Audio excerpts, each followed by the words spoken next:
Yes sir, welcome to the another session. पहले वाले session में हमने अराउंड 100 एमसीक्यू कवर किए थे और इस सेशन के अंदर में हम उसके आगे के एमसीक्यू कवर कर रहे हैं। होपफुली आपको सारे एमसीक्यू के रीजनिंग पता चल रहे होंगे जहां जहां पे जरूरी है। आइए 101 डिमिनिशिंग मार्जिनल रिटर्न्स इम्प्लाइज। बताइए डिमिनिशिंग मार्जिनल रिटर्न्स अगर आपको मिल रहे हैं तो क्या ऐसा हो रहा होगा कि आपको मार्जिनल रिटर्न डिमिनिशिंग मिल रहे हैं। देखिए, अगर तेरे रिटर्न्स कम हो रहे हैं मतलब तेरी कॉस्ट बढ़ रही है, इसीलिए सी बाजू में लिखिए कॉस्ट बढ़ेगी तो रिटर्न्स कम हो जाएंगे।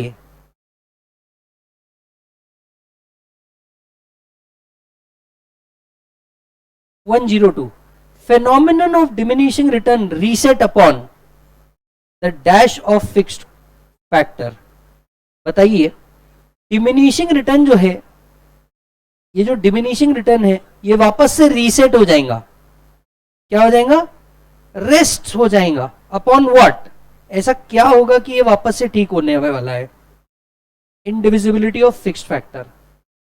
अगर फिक्स्ड फैक्टर अलग हो जाए, इंडिविजिबल हो जाए, तो वो शायद वापस से आ सकते हैं। Law of diminishing return is applicable in, is it any economic activity? In the third of three stage. बताइए थर्ड स्टेज में से इसमें से क्या होता है? MP curve is positive slope? No. कुछ याद आ रहा है क्या? Total product increase? नो, क्योंकि आपका तो खुद एमपी निगेटिव में है। Marginal product is positive? No. Answer should be B. Diminishing return, मस्ती बाद में कर बेटा, कंसेप्ट पे फोकस कर। वैसे भी तूने बुक नहीं लाया, कंसेप्ट पे फोकस कर ले। Diminishing return implies, diminishing return क्या इंप्लाइज करता है बताइए? अरे यार अब तो बहुत बार हो गया यार, ये सेम ही क्वेश्चन बार बार आ रहा है। Law of diminishing return applies to a short run but not long run. 107 diminishing return occurs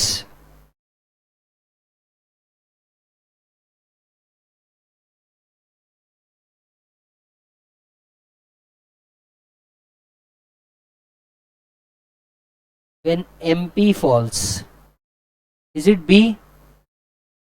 star mark कीजिए। Return to scale, the concept return to scale is related to the scale of production can be changed in long period. Increasing return of scale can be explained in terms of, बताओ increasing return to scale क्यों मिलता है? याद होगा तो increasing return to scale क्यों मिलता है? Because of internal and external economies. A register check कीजिए, वहां पे हमने इसका रीजन भी लिखा है कि क्यों मिलता है। Increasing return to scale occurs due to बोलो all of the above. Which of the following statement is describe as increasing return? C. पूछो क्यों, स्टार मार्क करो, बहुत ब्यूटीफुल क्वेश्चन है। पूछो क्यों। हमको इंक्रीजिंग रिटर्न का मतलब क्या है? हम इनपुट 10 डालें और आउटपुट 10 से ज्यादा मिले, that is how increasing written work. अब ध्यान से सुनो, इंक्रीजिंग, देख, doubling all input double all output, ये तो कांस्टेंट हो गया। दोनों डबल हुए मतलब कांस्टेंट हो गया, जितना डाला उतना मिला। इंक्रीजिंग रिटर्न थोड़ी मिला इसमें। Increasing input by 50% lead to increase in output by 25%, ये तो डिमिनिशिंग डिक्रीजिंग रिटर्न मिला। इनपुट 25% से बढ़ाया तो आउटपुट 33% से इंक्रीज हो गया, इंक्रीजिंग रिटर्न। समझ में आया? आपने इनपुट 25 से बढ़ाया पर आउटपुट मोर देन 25 से बढ़ा, इसको कहते हैं increasing return and hence answer should be C. Most logical answer to this particular question.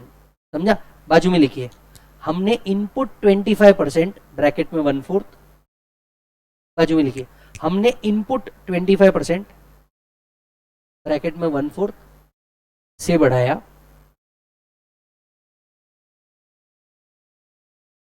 And output 1/3 that is 33% से बढ़ गया.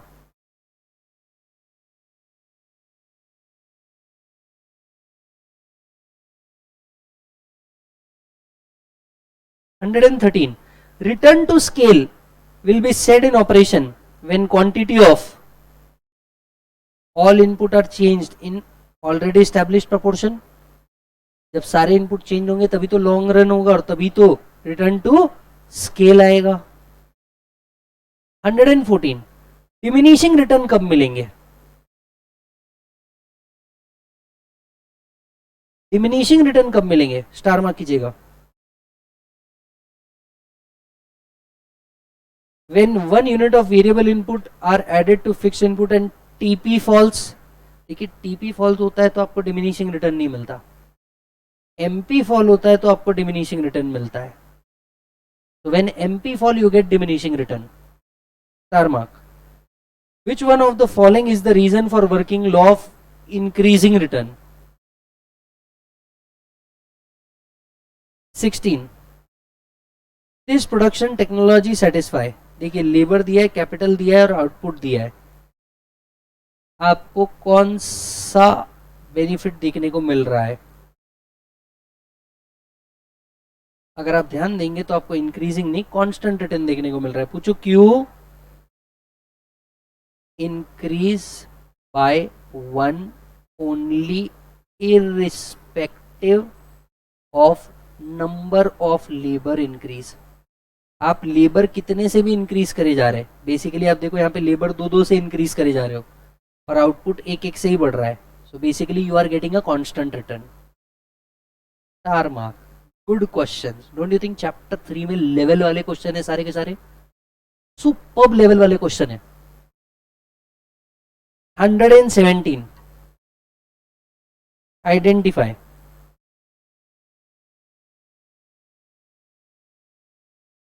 करेक्ट स्टेटमेंट ढूंढना है.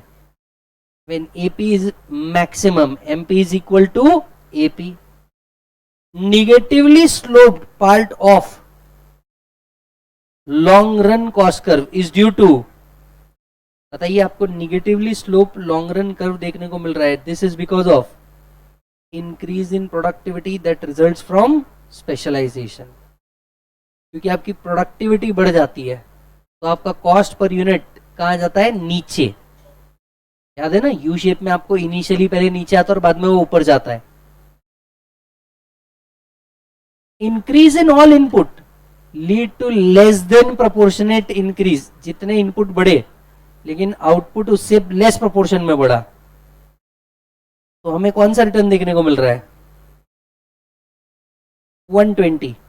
The positively sloped part is because of increase in productivity. उसका एक minute. The positively sloped part of long run average cost curve is due to which of the following? Diseconomies of scale.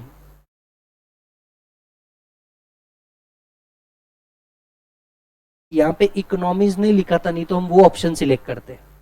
यहां पे भी डिसइकोनॉमीज लिखा था. यहां पे आके इसका ऑप्शन ही डिसइकोनॉमीज है. अगर यही क्वेश्चन यहां पे इकोनॉमीज ऑफ स्केल होता तो हम शायद वो सिलेक्ट कर रहे होते.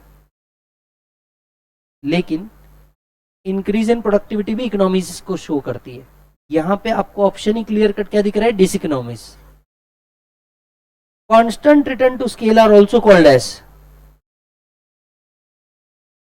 बोलो. Constant return to scale is also called as linear homogeneous production function. When output increase in smaller proportion than input. बोलो कौन सा? इंक्रीजिंग या decreasing? Decreasing.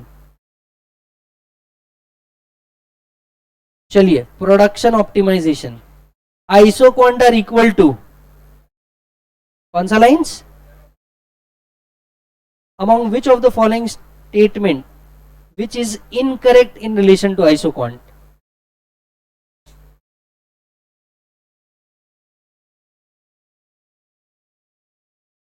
Answer is B.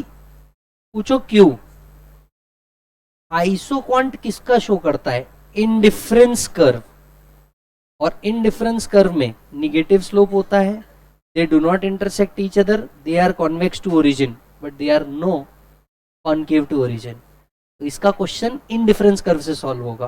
A very good MCQ. Isoquant are also known as, an isoquant is dash to isocost line. बोलो बोलो बोलो। Tangent, they are tangent to isocost line at equilibrium point, as it is लिखा है हमने। large production of dash goods would lead to higher production capital goods। capital goods are those goods which produce other goods। बाजू में लिखे capital goods are those goods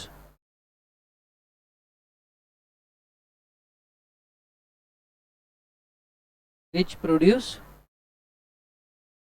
other goods।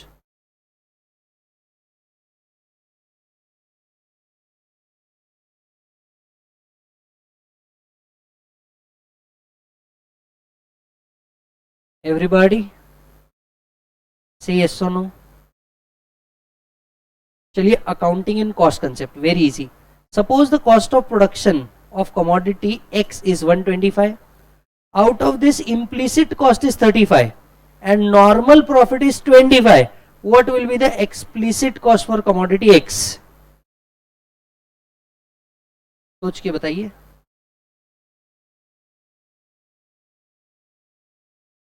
Sir इधर देखिए, आपकी total cost कितनी है 125, इसमें से आपकी इम्प्लीसिट कॉस्ट कितनी है 35।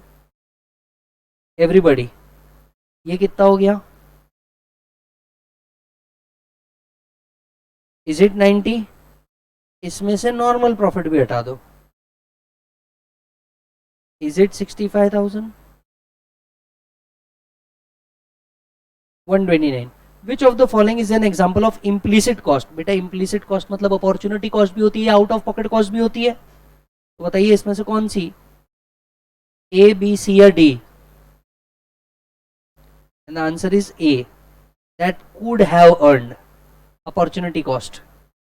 130 total cost is equals to explicit cost plus implicit cost plus normal profit। 131 implicit cost may be defined as is it D? 132 which of the following is including in cost of production and is termed as accounting cost? Is it all of the above? 133 economic cost exclude which of the following?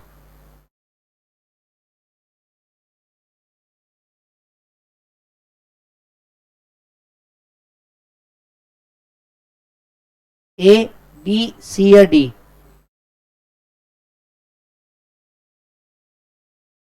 A B C या D? A। Economic cost is more of a implicit cost. इसमें से क्या exclude भी कर सकते हैं हम, accounting cost.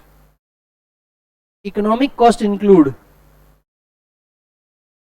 both explicit and implicit cost।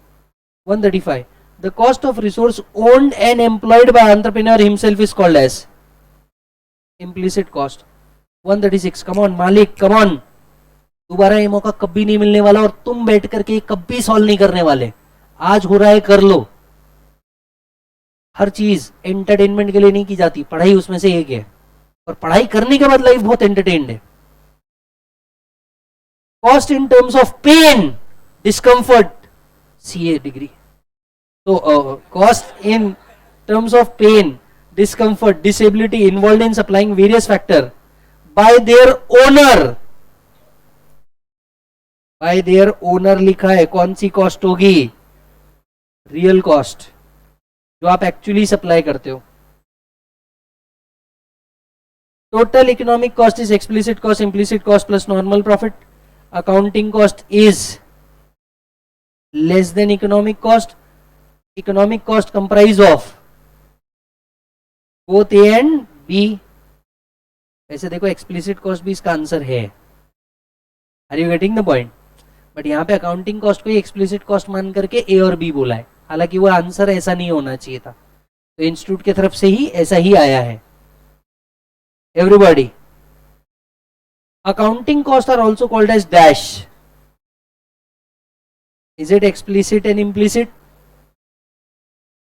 चलिए 141, अपने आप को बार बार जलाना होगा तब जाके वो रोशनी मिलेगी दोस्त, ऐसे तो नहीं मिलेगी। बहुत बोर होता है, आई नो, सॉल्व करते वक्त तो और बोता है, 10-12 एमसीक्यू के बाद बोलता है बस यार अब और कुछ नहीं। वो 2 घंटे सिर्फ एमसीक्यू ही करना, ये याद रखना। तो ये जो आज प्रैक्टिस चल रही है ये उस 2 घंटे की है कि तुम सिर्फ और सिर्फ एक ही जगह फोकस कर रहे हो, एमसीक्यू एमसीक्यू एमसीक्यू एमसीक्यू, क्योंकि ये लास्ट पेपर रहेगा और ये पेपर मिस हो जाना आपका अटेम्प्ट मिस करवा देगा, या ये पेपर में स्कोर कर देना आपका पूरा ग्रुप बाहर निकाल देगा। चॉइस आपका है, अटेम्प्ट सामने है, क्या करना है आप देख लो। या तो बोर होकर के पढ़ लो क्योंकि आज हो रहा है, या तो छोड़ दो, कोई बात नहीं, 6 महीने और लाइब्रेरी में बैठ जाएंगे, है ना, उसके बच्चे तुम्हें बुआ या मामा बुला लेंगे, मेहनत तो करनी पड़ेगी, आज नहीं तो कल, अभी नहीं तो कभी नहीं। Let start. आउटले कॉस्ट मतलब कौन सा कॉस्ट होता है, आप ही बताओ। आउटले कॉस्ट कौन सा कॉस्ट होता है, बोलो। एक्चुअल कॉस्ट जो आप इनकर कर रहे हैं। आउटले कॉस्ट इन्वॉल्व कौन से एक्सपेंडिचर बताइए। Opportunity cost is cost of foregone opportunity, cost of one thing in terms of alternative given. Opportunity cost 145. In which of the following cases opportunity cost concept applies? Resource have alternative uses. Opportunity cost is very good question, none of the above. ना तो ये marginal cost है, ना ये variable cost है, ना ये total cost है, it's none of the above. Opportunity cost is opportunity cost is 148। Very good बेटा, बहुत बढ़िया जा रहे हो, वापस से मन को लेके आओ, फोकस करवाओ, अपने आप को बार बार कहो, समझ रहे हो ना। The concept of opportunity cost has been considered whenever, is it both A and B? Opportunity cost is dash value that is foregone in choosing the alternative. B, subjective and the next best option. 150, opportunity cost is the dash cost mixed. Is the answer C?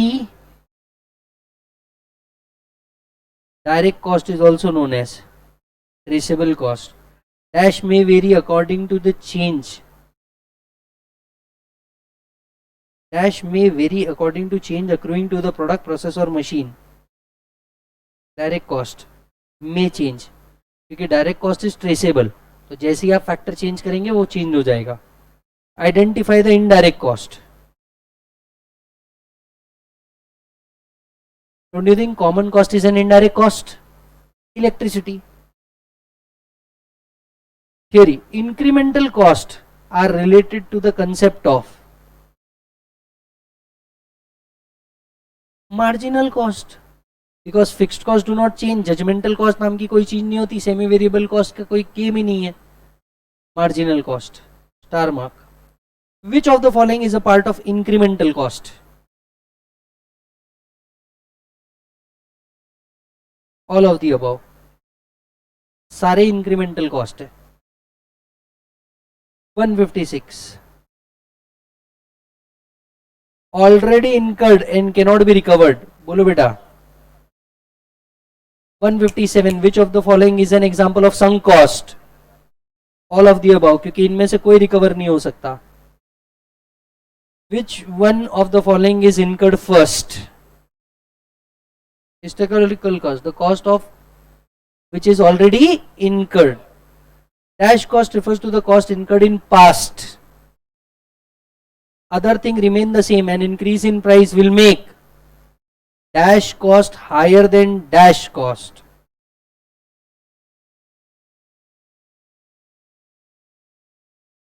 And the answer is B. Other thing remains same, an increase in the price will make replacement cost higher than historical cost. Usually, and in case of continuous decrease in price of an asset, which one of the following shall be highest? Historical cost. Historical cost उसकी क्या हो जाएगी? Higher, क्योंकि बाकी सब तो क्या जा रहा है? नीचे.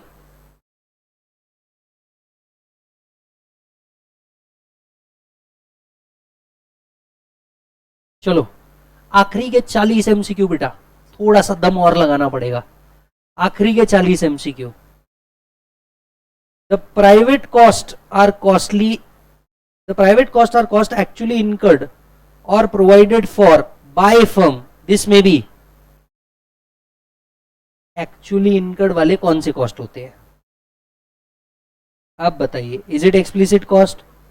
बाकी का मत पढ़ो, कोर वर्ड पे फोकस करो. कोड वर्ड क्या था? Actually incurred. कौन सा कॉस्ट हो सकता है? Explicit. The cost of resources which firm is not required to pay price. आपको प्राइस कुछ पे नहीं करना पड़ता. बोलो कौन सा कॉस्ट है? Social. Dash costs are normally figures in the business decision as they form part of total cost and they are internalized by firm. Which one of the following is not determined of firm, not a determinants of firm cost function? इनमें से कौन सा cost function के काम नहीं आता? Price of firm's output. इसका मतलब होता है selling price. Selling price is not in cost function. भाई प्राइस ऑफ फर्म्स आउटपुट का मतलब सेलिंग प्राइस हुआ ना. सेलिंग प्राइस कॉस्ट फंक्शन थोड़ी ना. बाजू में लिखिए, सेलिंग प्राइस कॉस्ट फंक्शन नहीं है. चलिए देख, दो तो आगे और इजी है. Which one of the following statement is correct? C. ये तो रिपीटेड है. 167. In long run.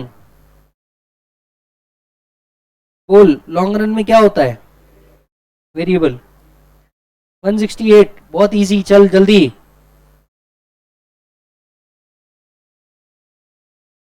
Cost function is mathematical relationship between cost of product and various determinants of cost.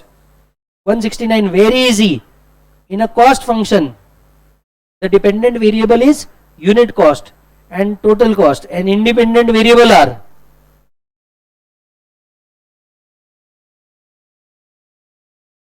both B and C. 170. Cost function is a function which is obtained from both A and B. देखो हम production function से भी निकालते हैं और input से भी निकालते हैं. 171. Cost function expresses the relationship between cost and output. 172. Cost function are derived from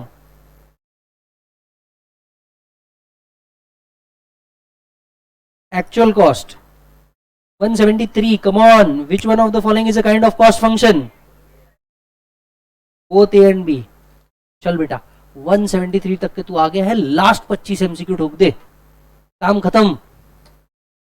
चल easy one. Company produce 10 unit of output and इनकर 30 per unit as variable cost and 5 as fixed cost. What will be the cost of producing 10 units?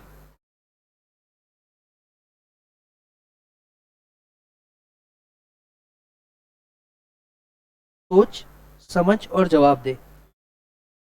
350 कैसे बनाया आपने बताइए. देख तेरा variable cost कितना होगा? 10 into 30 is 300. तेरा फिक्स्ड कॉस्ट कितना होगा? 10 into 5 is 50. टोटल 350. लिखो बाजू में. 175. The total cost of production of 20 unit if fixed cost is 5000 and variable cost is 2.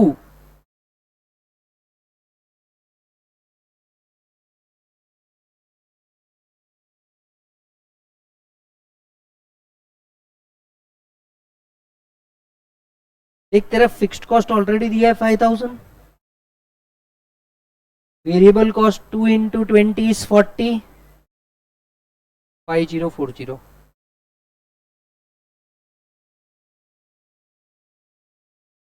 Suppose the output increase in short run. Total cost will be output बड़ा है तो total cost पे क्या फर्क पड़ेगा, बताओ। अगर आपका आउटपुट बढ़ा तो क्या आपकी टोटल कॉस्ट नीचे आ सकती है क्या, किसी भी हाल में नीचे आ सकती है क्या, तो ये नहीं हो सकता। अच्छा, आपका आउटपुट अगर इंक्रीज होता है तो क्या आपकी फिक्स्ड और वेरिएबल दोनों इंक्रीज होती है क्या, नहीं, सिर्फ वेरिएबल इंक्रीज होती है, फिक्स तो इंक्रीज ही नहीं हो सकता। Answer should be B. Smart question. चल easy. Dash is cost which do not change with output, fixed. 178, if fixed cost is plotted on a graph taking output on x axis and cost on y axis, cost output, it will be parallel straight line to fixed cost r, not a function of output or always a function of output, not. Fixed cost may also be called as, fixed cost is also called as all of the above. Fixed cost normally is vertical line or horizontal line,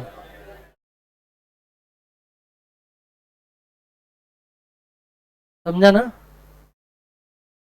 The vertical difference between TVC and TC curve is equal to TFC. 183, चल last 15 MCQ game over. The firm's average total cost is, ए बेटा ATC बोला है, ATC is 300 at 5 unit of output and 320 at 6 unit of output. The marginal cost of producing, बोलो 420। Sir कैसे, नहीं समझा ना। Question में ATC बोला है और क्वेश्चन MC पे पूछा है। What is MC? Total cost at n unit minus total cost at n minus 1। पर मेरे पास टोटल कॉस्ट नहीं है, मेरे पास एवरेज कॉस्ट है। Is it 500, 1500? ये कितना है, 320 इंटू 6 कितना होता है, 19 420। ATC is equal to TC divided by, बोलो क्वांटिटी। तो ATC इंटू क्वांटिटी करोगे तो TC मिल जाएगा, cross multiply. TC is equal to ATC into Q, ऐसा उसका आंसर निकला है। आया, वेरी स्मार्ट क्वेश्चन। ये जो स्टार मार्क वाले हैं ना बेटा, ये वो है जिसको पढ़ के रट के चले जाना, क्योंकि आप अटकोगे तो आप इधर ही अटकोगे, बाकी सब तो आप खुद ही क्रॉस कर रहे हो। एवरीबॉडी, चल बेटा variable, oh my God, variable cost.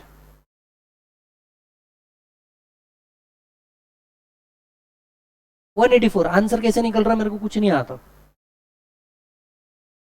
तो 50 माइनस 37 कर लोगे, मूवर है ना। Answer is D. क्या आप ढूंढ सकते हैं कैसे? 50 माइनस 20, बहुत बढ़िया बेटा।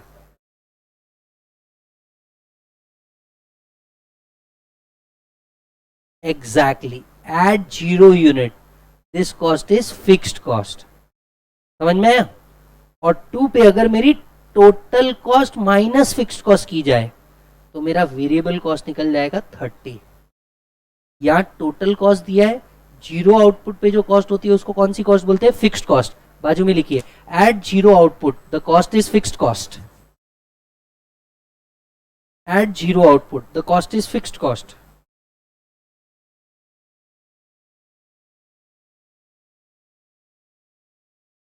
Total cost minus fixed cost is equal to variable cost.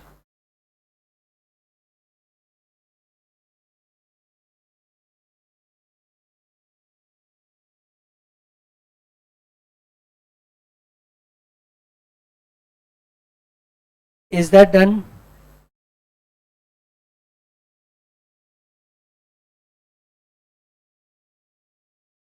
$185.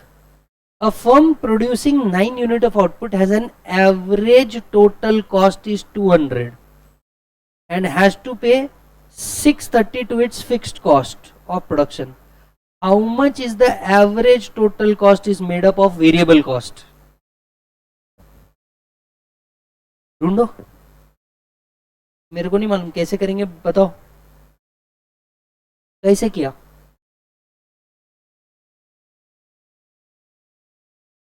इधर देखो, एटीसी, ध्यान से सुनना, अगर मुझे टीसी निकालना है मतलब मुझे एटीसी इंटू क्वांटिटी करना है.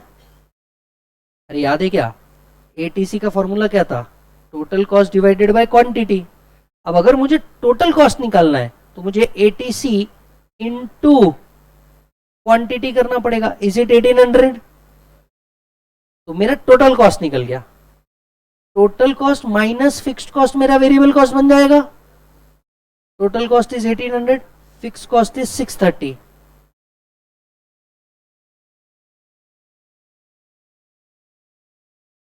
बोलो ये कितना होता है, डिवाइडेड बाय 9 करना पड़ेगा क्या.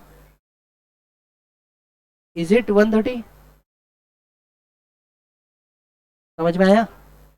तो आपको ऐसे घुमाना पड़ेगा. And the question, how much is the average total cost में वेरिएबल कॉस्ट कितना है, मतलब बेसिकली आपको ढूंढना है एवरेज वेरिएबल कॉस्ट कितना है. तो आपका एवरेज वेरिएबल कॉस्ट इस तरीके से निकल सकता है. बहुत हार्ड है ना. 186. Come on, last 14. A firm is producing in 7 unit of output at average total cost. Again आपको ATC दिया है 150 into 7. कितना हो रहा है ये, 1050. What is your, ये आपका क्या बन गया, टोटल कॉस्ट. अब टोटल कॉस्ट में से फिक्स्ड कॉस्ट माइनस कर दो. टोटल कॉस्ट कितनी थी, 1050. इसमें से फिक्स कॉस्ट कितनी थी, 350. टोटल कितना बना, 700 डिवाइडेड बाय 7, 100. डी डन और नॉट, समझा कैसे आया है. Which cost decreases continuously with increase in production, average fix cost. Average fix cost continuously decrease, average fix cost continuously goes down. Marginal cost तो वेरिएबल कॉस्ट है ना, जो per unit के साथ इंक्रीज होगा, पर average fix cost always goes down. Which cost increase continuously with increase in production, बताओ कौन सा इंक्रीज होता है, वेरिएबल कॉस्ट. हाँ, इसका आंसर मार्जिनल कॉस्ट भी हो सकता था, पर मोर अप्रोप्रिएट आंसर अगर दोनों दिया है तो पहले वेरिएबल सिलेक्ट करना चाहिए. The difference between total cost and total fixed cost is called as TVC. The last 10 MCQ. The total cost in short run is classified into fixed and variable. Which one of the following is variable cost? 191. Which of the following is variable cost in short run?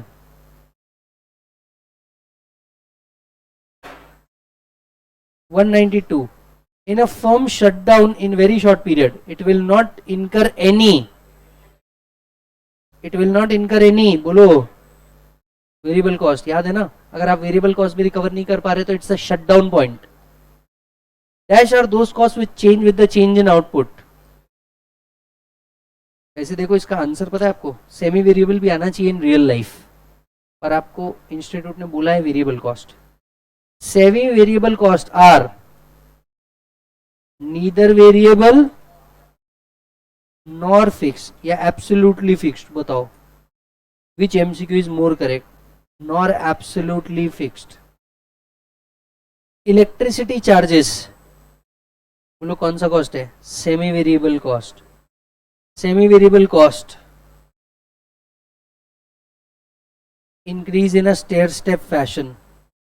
197. Which of the following cost remain fixed over certain range of output but suddenly jump to a new higher level when output goes beyond a limit? बताइए कौन से cost की बात चल रही है, semi variable cost. The total cost curve is obtain by adding.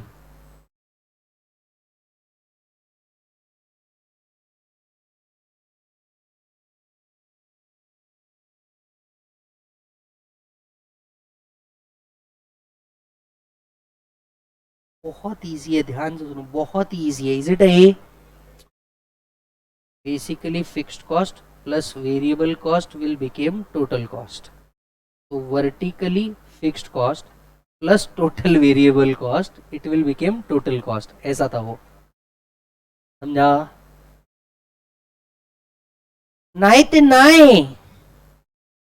The cost which remain fixed over certain range. आहो. वैसे एक मिनट रुको, इसका आंसर ना स्टेयर स्टेप वेरिएबल कॉस्ट भी हो सकता है. क्या किया यार इंस्टीट्यूट ने, मजाक नहीं ना. अब stair step variable cost is nothing but semi variable cost ना. The cost which remain fixed over certain range of output but suddenly jump to a new higher level when production goes beyond certain limit is called as. पुनः answer इसका semi variable cost चाहिए, but institute ने इसका answer stair step variable cost लिखा था. But अगर आप देखोगे दोनों भी सेम ही चीज है. चलो last, average fixed cost can be obtained. Is it D? कितने एमसीक्यू बचे हैं? यस, लगभग ओ माँ कसम 73 एमसीक्यू और बचे हैं. तो भाई जी ये करना पड़ेगा हमको पार्ट 3 में. Is it done? Yes. Thank you so much. See you in part 3.